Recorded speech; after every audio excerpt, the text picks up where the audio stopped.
mga bossing, so andito ako ngayon para mag-update sa inyo sa macro propagated lakatan ko, yung nilagay ko sa humidity chamber na cellophane. So ito na yun. So nakakatuwa, tapos medyo nakakainis. Bakit nakakainis? Kasi tingnan nyo, inunahan ako ng kalabaw. So nakakainis talaga. Dito sa amin madaming kalabaw, maliliit. Meron naman tong harang, mga kawayan yung inaharang ko, kaso sinisira nga lang, hindi inaayos ng mga may-ari ng kalabaw. Merong bakod, sinisira, hindi man lang binabalik. Yung nakakainis ba, nagpapakahirap tayo tapos ipapakain lang sa kalabaw.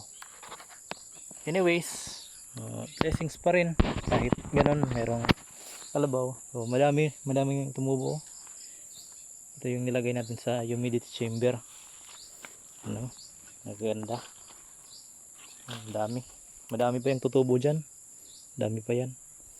Ano, so positive naman yung kinalabasan ng pagmamakro natin. Yun nga lang, kinain ng kalabaw. Kaya pinalibutan ko na muna to ng kawayan para hindi ma-penetrate. Wala talaga dito sa amin, walang mga pakiramdam yung mga may-ari ng kalabaw.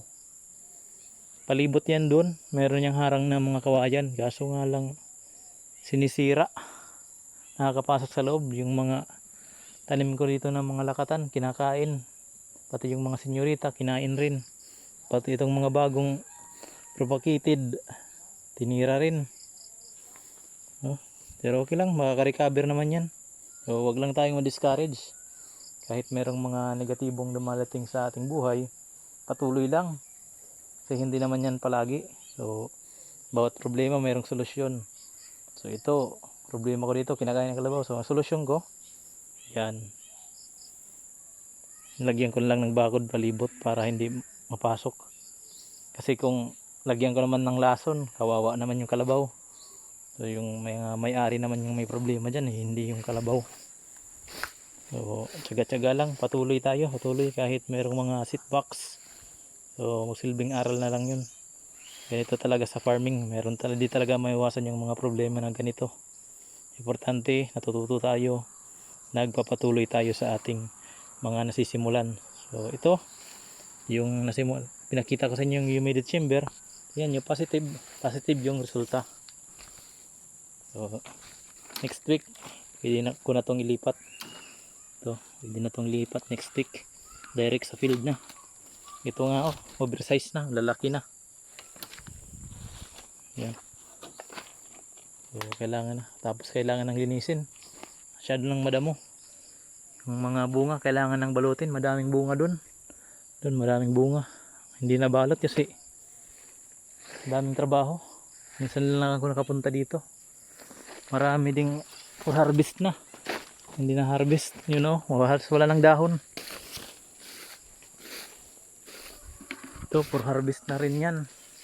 So, ito for harvest na yan.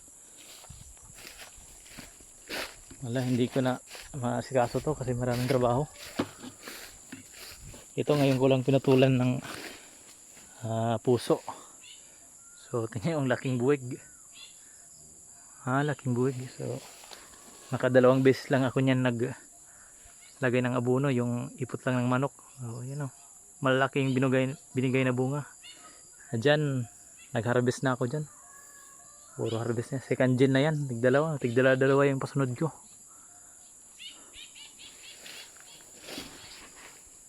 So thank you for watching mga bossing.